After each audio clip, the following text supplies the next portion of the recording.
This is the IELTS listening test. You will hear a number of different recordings, and you will have to answer questions on what you hear. There will be time for you to read the instructions and questions, and you will have a chance to check your work. All the recordings will be played once only. The test is in 4 parts. At the end of the test, you will be given 10 minutes to transfer your answers to the answer sheet. Now turn to Part 1.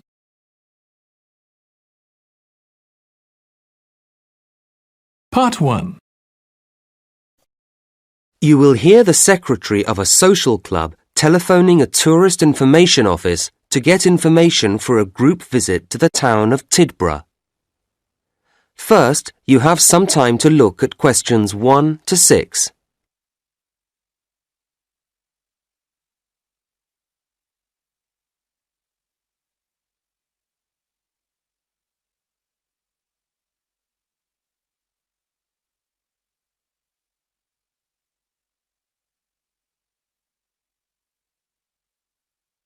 You should answer the questions as you listen, because you will not hear the recording a second time. Listen carefully to the first part of the conversation and answer questions 1 to 6. Hello, this is Tidborough Tourist Office, Derek speaking. How can I help you? Good afternoon. My name's Clara Swift. I'm the secretary of a social club and we're planning a visit to Tidborough. Oh, yes. So I'd like to ask you some questions, if I may, to help with our plans. Of course. We're here to help. Now, we're thinking of staying in the youth hostel, as we'll be a group and it's quite cheap. Yes, and comfortable too. But could you tell me how far outside the centre it is? Oh, it's not too bad. It's only 1 kilometre from the station, which is very convenient, and 2 kilometres from the very centre of town. There's a frequent bus service. That doesn't sound too bad. Actually, I've tried phoning them but had no reply. You can check out everything you need to know if you go to www.cheapstay.com. That's their own site. It's quite new. And you could email them with your requirements directly from it. Well, that sounds good, thank you. We'll be staying in the 3rd week of March. Will there be any special events going on then? Yes, that includes the 22nd, doesn't it? Good. That's when the street festival is held. It's great fun. Lots going on. It's held every year. OK. And when that's finished, if you've any energy left, you and your group might enjoy a concert we're putting on. Is it classical music or rock? Well, quite a mixture, actually. The point is that it's all performed by local musicians, and between them, they'll be playing most things. It sounds a little strange, but I guess it could be interesting. It seems we've chosen a good week to come. Is there anything else on? Oh, yes, indeed.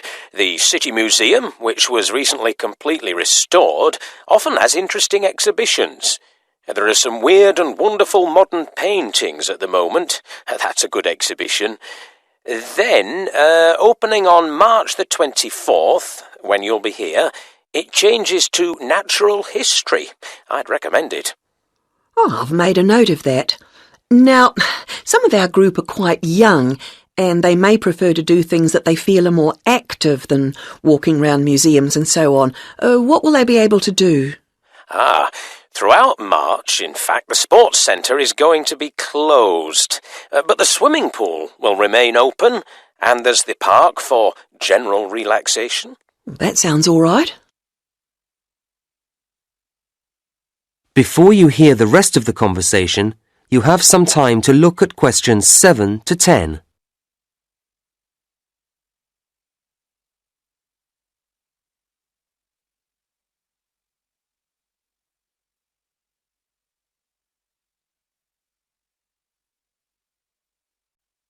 Now listen and answer questions 7 to 10. And were you planning to go on any excursions while you were here? Yes, I was going to ask you. I gather there's a very picturesque train journey out along the coast? The Beach Express. Yes, it's lovely. It's an old-fashioned train. Not an express at all, in fact, but it chugs along, giving you marvellous views. Does it go often? No, it's just a tourist special, really. But it sets off in the morning at 9:30, and it's very popular, so I'd get there no later than 9:15 if I were you. The station opens at 9, so you can get a coffee or something while you wait. It sounds lovely. And for tickets? Well, as I say, it may be crowded at the station, so it's probably more convenient to get them beforehand from us at the tourist office. The youth hostel may sell them too. You'd have to check that. OK, I will, thanks. How much are tickets? £5, although students get 20% off. And if there are more than 10 of you travelling together, you get 15% off, so it's very reasonable. Yes, that's not too bad. And is it a long ride? Not really. I think it's about 3 hours actually in the train. You'll be back for lunch about 4 hours later. It stops twice for half an hour so you can stretch your legs, have a little stroll on one of the beaches. I see. Well, you've been very helpful. Thank you. Not at all. I hope you enjoy your visit. Contact us any time.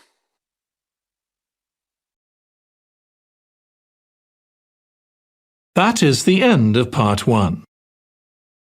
You now have 1 minute to check your answers to part 1.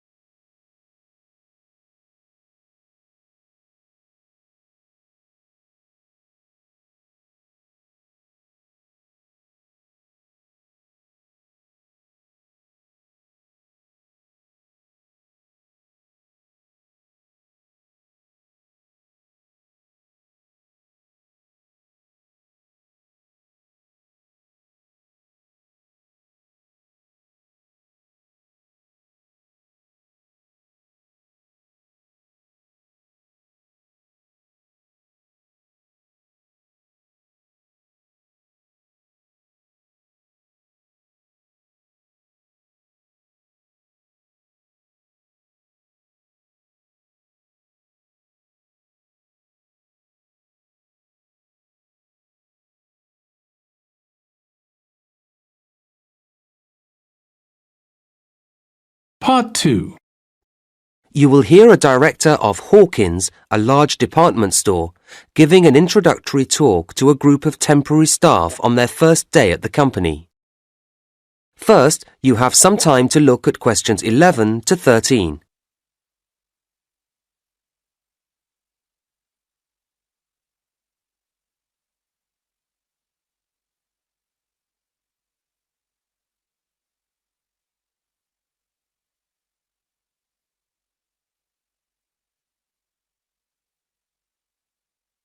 Now listen to the first part of the talk and answer questions 11 to 13. Hello everybody and welcome to Hawkins. I very much hope you will enjoy working here and indeed that some of you may take the opportunity to join our permanent staff. Now, my purpose this morning is to give you a short overview of Hawkins and a few pointers about working here. Then I'll hand over to Celia, Head of Human Resources, to begin the training proper. Right, now we've seen quite a mixed history in sales recently at Hawkins. 5 years ago, we saw the beginning of a success period as sales climbed at an exciting rate, but then they went flat again for a few years, although we're delighted that they've recovered in the last year to rise again, so the future looks bright. As a company, we have to watch and be proactive about where these sales are coming from. All of you here will be allocated to different departments, but you may be interested to know where your area stands in relationship to others. Hawkins was traditionally basically a clothing retailer, and clothes remain an important part of our business, but over recent years we've seen that reduce as food and electrical have both grown, leaving us equally balanced on all fronts at the present time. This is a situation we'd be pleased to maintain, although the general increase in food spending is predicted to affect all major players in our sector. Well, that's us. What about you, as temporary staff? Where do you fit in? Any business that operates in a changing climate must rely heavily on contributions from a flexible proportion of its staff, and Hawkins is no exception. Last year, we recruited temporary staff into every department, and this year we've done that again, actually increasing the numbers, and we expect to take on an even higher proportion next year. So you'll be playing an important part in our success. Before you hear the next part of the talk, you have some time to look at questions 14 to 20.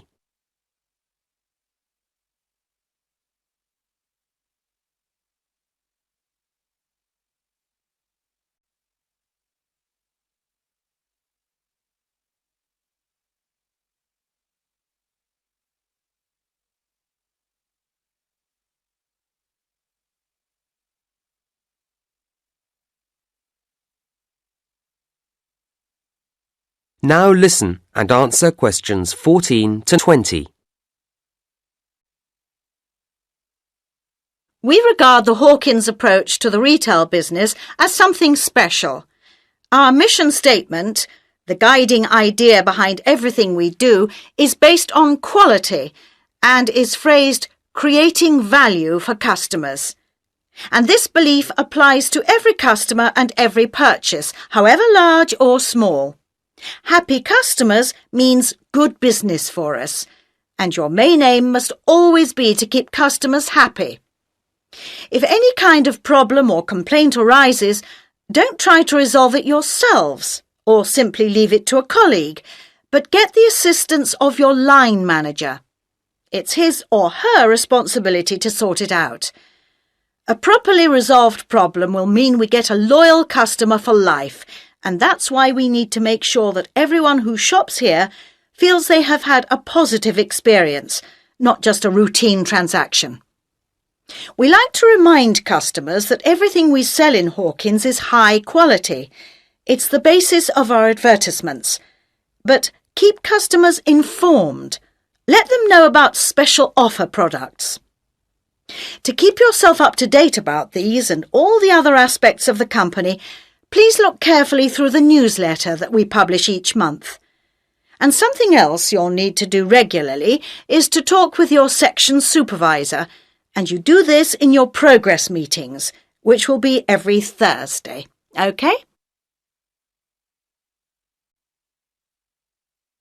Right, just a few things and then I'll hand over. I think you were all asked for details of your certificates when you filled in your initial application form. Can you make sure that you provide the Human Resources Office with copies of them by the end of the week? There's a pile of information videos on the table at the back there, and I'd like you to take one each. And please make sure you watch it carefully when you get home this evening. It contains lots of important facts and advice. Will you also pick up your security pass by the end of the day from the office on the 4th floor, as you'll need it to get in tomorrow? Don't forget you'll need it to obtain your staff discount when you make any purchases. OK, that really is it from me, so now, Celia, if you'd like to take over.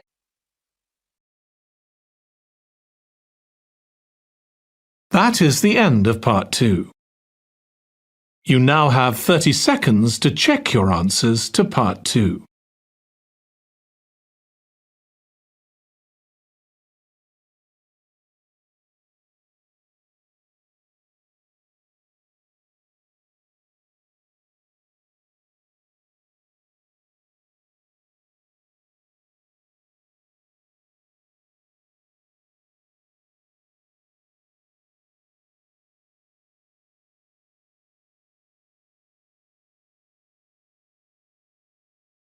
Part 3. You are going to listen to a conversation between 3 university students, Alice, Paul and Michelle. They are discussing various aspects of an upcoming biology assignment. First, you have some time to look at questions 21 to 26.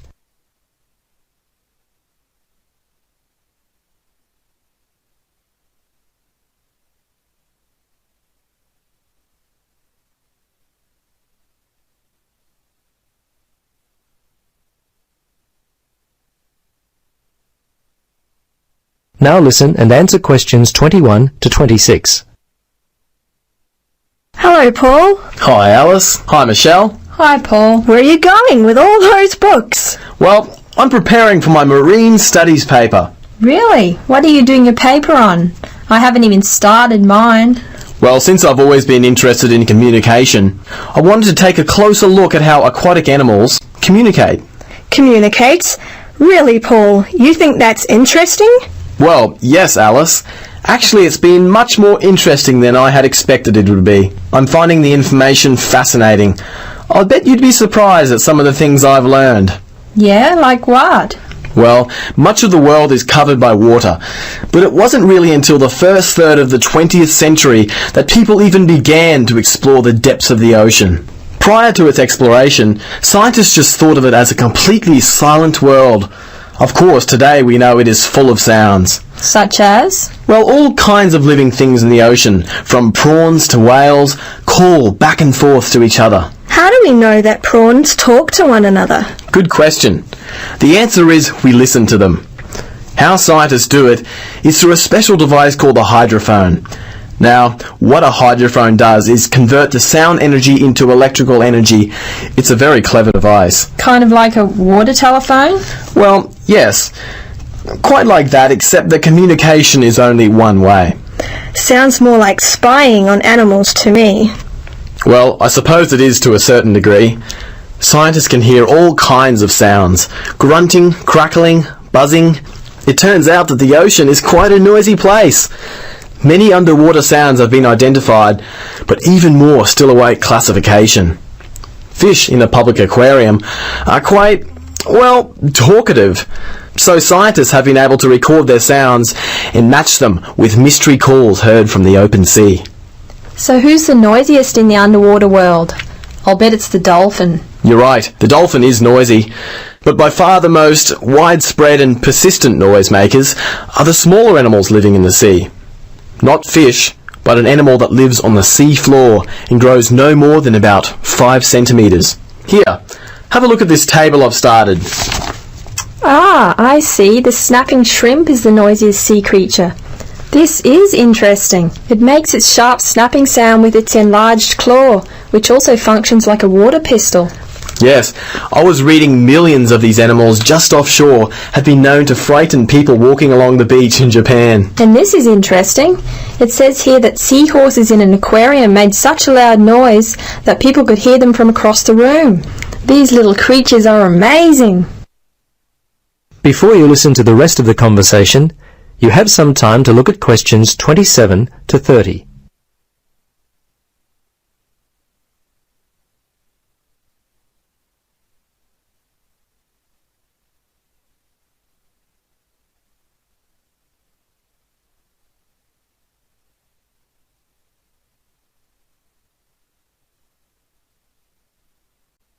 Now listen and answer questions 27 to 30. Say, Paul, your early research has really prompted me to get started on my own paper. You look like you've already done quite a lot of work on it, but the assignment isn't due for at least another month. Is that right? Let's see, Michelle. I think you may be a little wrong there. Let me get my class folder and we'll have a look. I know that our class participation is worth 30%, but what's this assignment worth? Isn't it 40%? Here it is. Yes. Actually, it's worth 30%. It's the second assignment due later on that's worth 40%. It says here, okay, there are 3 pieces of assessment. There's the 2 assignments and the in-class feedback on student oral presentations, which forms part of assignment 2. Now it says that the first written assignment is composed of 3 parts. Yes, I recall the professor talking about those, especially the word length for part 1. The research essay, it's 1200, isn't it? It's due in week 6. Yes, that's correct for Part 1, but only 800 for Part 2, the field study, which is due in week 7. Oh, that's bad news. I thought I had much more time than that. I don't know how I could have been so wrong. I guess I need to purchase a diary or I'm going to get left behind. Yes, I write all my due dates on a monthly calendar which hangs on the wall next to my desk. I found that this has helped me to stay organised. I usually divide the project into weeks. Each week, I set aside some time for all of my assignments. For example, Part 3, the report on findings, isn't due till week 9, but I've already started working on it. Wow, I'm impressed. I guess you lead a pretty worry-free life. Not at all. It just means I get a little more sleep than most students around the due date of the assignment. Well, Paul, you certainly have inspired me. Yeah, me too. I'll be purchasing a desk calendar as soon as I get a chance. Well, I'm off. Alice, Michelle, it was great talking to both of you. All the best with your assignments. Thanks. Bye. Bye. That is the end of Part 3. You now have 30 seconds to check your answers to Part 3.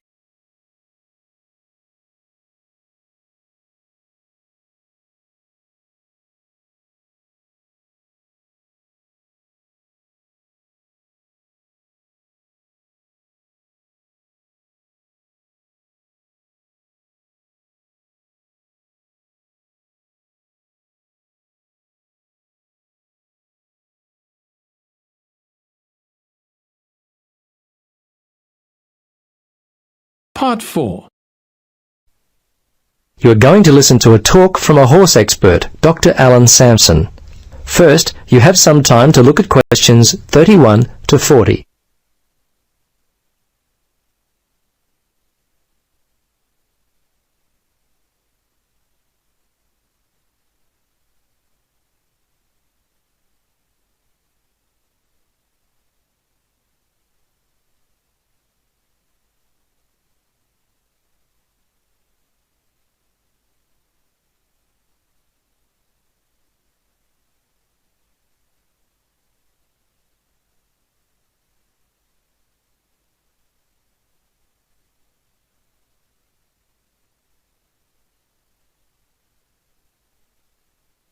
Now listen and answer questions 31 to 40.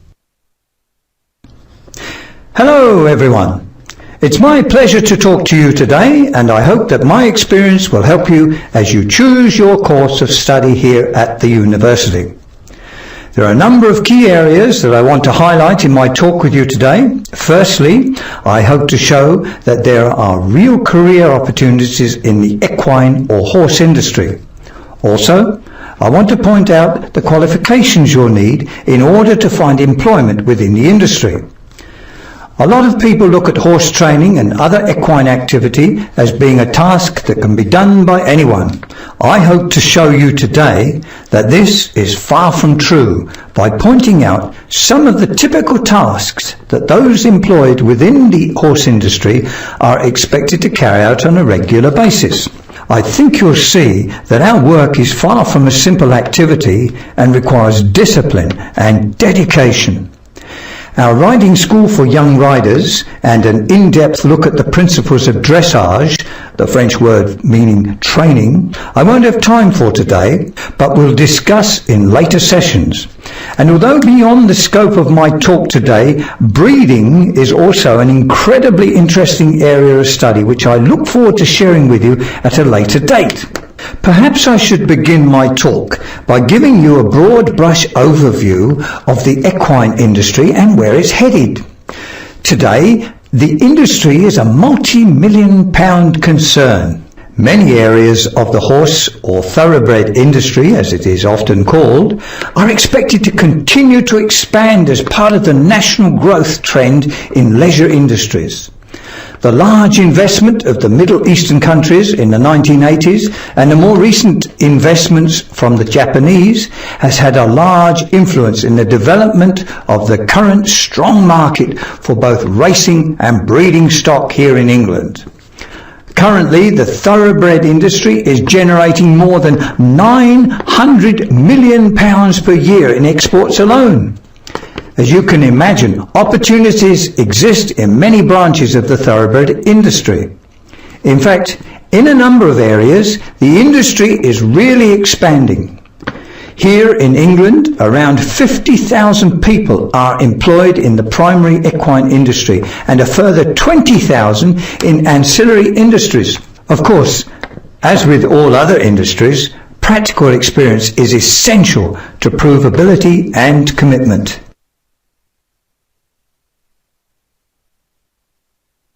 Although I said the employment outlook for those working in the equine industry is favourable, employers are increasingly looking for more experience and higher qualifications. Individuals intending to take up study often ask me which courses I recommend. Well, there is a good selection of courses to choose from. Personally, when I began in the industry, I enrolled in a part-time certificate in equine management course. It's a good way to gain a general overview of the industry, but offers only minimal career opportunities for graduates.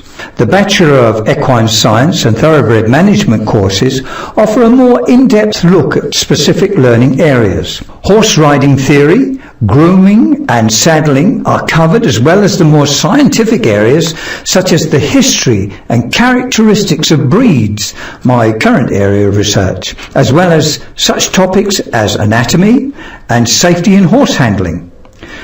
From this degree, students can choose to undertake postgraduate studies. By far, the two most common employment areas for university graduates within the equine industry is equitation, which is, by definition, the act or art of riding a horse, and horse training and management, which involves such diverse activities as instruction, stable upkeep, and horse show entries. For those of you looking for long-term, secure employment within the industry, I recommend undertaking some kind of educational coursework. These days, just to be a stable hand, job seekers are presenting with college certificates, which are increasingly becoming the minimum level of education. Working in racehorse stud management, grassland management, and equine exercise and nutrition requires a Bachelor of Science, and no longer will the bachelor's degree suffice when it comes to specialised equine health and research. Only postgraduates or PhDs are now finding employment in these kinds of areas. I'd now like to take a brief look at the degree to which...